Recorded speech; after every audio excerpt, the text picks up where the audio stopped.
The legislative session this year has been characterized not by us, but by organizations like the State Chamber of Commerce and the North Carolina Free Enterprise Foundation as the most business-friendly legislature they've ever seen. And not in terms of me coming in and shaking hands with business people and coming to see them, but in terms of what we did. Cutting $1.5 billion in taxes, living within our means, passing bills that set the right tone for regulation. Responsible regulation is absolutely essential, but overreach of regulation is job killing and business killing. Medical malpractice reform, general tort reform, reform of the workers' compensation laws that will reduce the cost of business and put more people to work, reform of the Employment Security Commission, now called the Division of Employment Security, so that it will actually put more people to work versus make more people reliant on unemployment insurance, therefore impacting your cost of doing business and your ability to create jobs. The repeal of a number of just overreaches in government, whether it was taxes, whether it was regulation, whether it was the relationship that you have between the towns and counties and your businesses. And all of that resulted in NC Free Enterprise ratings. It's the highest rating, business rating ever given to a majority party in the legislature since they've been rating them. They were previously called NC Free. By the top 50 slots, I guess our party, there are some good people that we work with on the Democratic side. The top 50 slots for the most business-friendly people are Republican slots, say 2. And those 2 members happen to be people, the Democratic members happen to be people that reached across the aisle and help us do something that's never been done in any other state. And that's to override 7 gubernatorial vetoes by having minority members join with the majority to vote against their party's governor, my governor, but their party's governor. So I'm proud of all those things. I'm also particularly proud that we got all of that done in 83 legislative days as rookies, just taking the gavel on January the 26th. And by June the 18th, we were done. The shortest long session since 1973 in the most difficult fiscal situation since the Great Depression. So now with a little bit more experience under our belt, and a little bit more focus and time to kind of mature and settle in, I'm very optimistic with what we'll do next year when we return as a majority. And I'm also optimistic about the things that we'll get done in the short session. And it will be a short session. Back in January 26th of last year, when I was voted on and sworn in as Speaker, I have a tendency to stake myself out publicly, and I guess as a politician that can be dangerous, but it's proven to be productive for me so far. I said that I wanted to be out of session before 4th of July, and that I would consider it a personal failure if we didn't do that. And I realize now that nobody in the room except for me believed we could get out before 4th of July. But the fact is we got out on June 18th. We'll be going into short session on May 16th, and my personal goal again is to be out before the 4th of July versus historically what would be August or September. And the reason we need to do that is to provide certainty as soon as possible. We need to provide certainty to towns and counties so they know what they can expect from the state in terms of funding. We need to provide certainty to the community colleges, to the universities, to the local education administrations, the people who are planning school opening the 3rd week of August. And if we can require towns and counties to get their budget done by June 30th, certainly we can come in and revise the second half of our 2-year budget and be out before June 30th, and we'll do that. For the most part, I think it's going to be a session truly focused on the budget and only a couple of other matters. Now that the governor has reversed her position on natural gas drilling, we may take out that bill, not to begin drilling next month or in the fall, but to begin the process so that we can understand the policies that will necessarily have to be in place for environmentally sound drilling, the regulatory implications, the infrastructure implications. That will most likely be taken up. We're working with the community colleges and the universities in K through 12 to see what kinds of adjustments we should make to provide the education systems with a little bit more flexibility.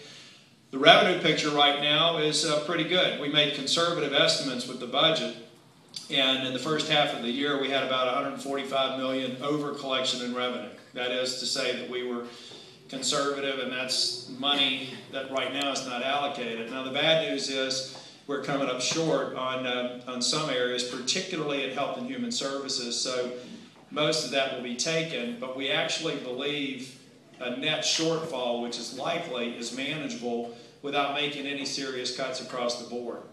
In fact, what we're trying to do right now is find out ways that we may be able to ease the burden on K through 12 education, some of the discretionary cuts that are scheduled for next year to kind of, particularly for the school systems that may not have rainy day funds or options to tap into. And we're going through that process now. And looking forward, that's what I'll leave you with, maybe 4 minutes away from somebody wanting to ask me a question. What we do next year.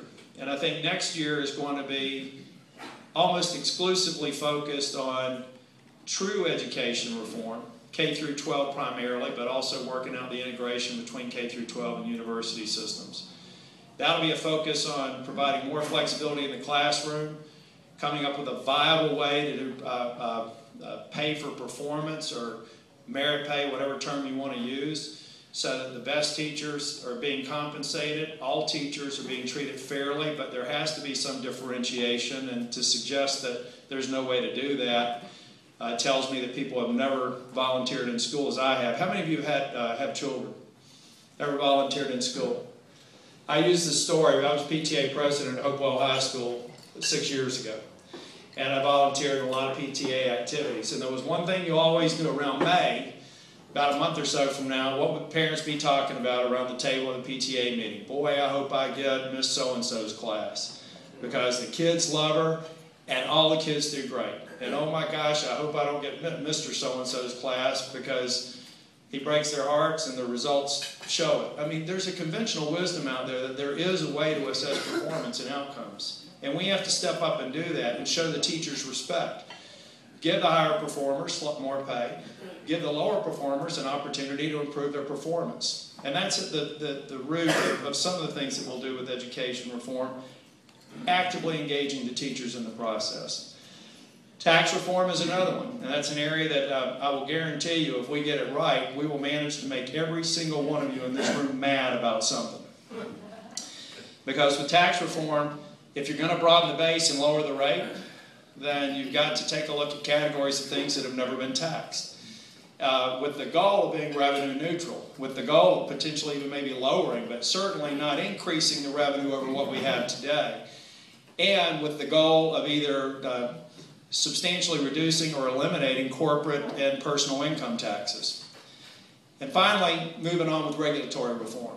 The regulatory reform bill that we passed last year and had to override the governor's veto more or less told regulatory agencies any regulations in excess of federal standards would now not be allowed to be implemented until a business case is completed. You could determine, or you could demonstrate that the regulation, the cost to regulate, the cost on the regulated, made sense relative to the benefit that we derive from it. Now we're going to apply that same sort of construct, and a legislative consultation. Now we're going to apply that same sort of construct to all the regulations that are already on the books. Tell me why this makes sense. Once we agree, maybe all the regulations do, maybe some don't. We work through that process, and the next question is the cycle time for regulation and the cycle cost right? Is the length of time required to get a permit or to go through some sort of review process as lean as it can be? Because you know, if you can tighten up the cycle times, you will necessarily reduce the cycle cost. And that means something to businesses that don't want to really spend a whole lot of their time dealing with state agencies and county agencies and town agencies, because many of you are small businesses. Many of you don't have a Department of Regulatory Affairs or a staff attorney or other people to deal with this. I mean, you're typically the CEO, the CIO, the CFO, and the head of sales, and suddenly if you've got to go deal with a regulator for a couple of days or a couple of weeks, it's a direct damaging impact to your bottom line. So we've got to figure out a leaner, I think, more efficient way of doing it. And if we stay focused on those three things, I think we can do fantastic. We can take what I think was a very successful first term and really accelerate it at a pace that will make last year seem like child's play compared to what we can do next year.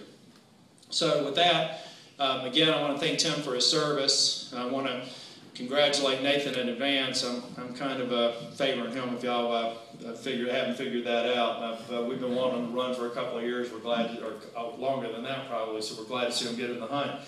And we would appreciate your support to the extent that you follow what we're doing in business and you think it makes sense. We can disagree on various policy matters. I disagree with my wife on some certain policy decisions, but on the whole, I think a business person would be hard-pressed to find a legislature who gets it more in terms of what we have to do to lay the groundwork for economic recovery and for job creation. And I'm proud and happy to be a part of it and being the leader of the caucus and the House. So thank you.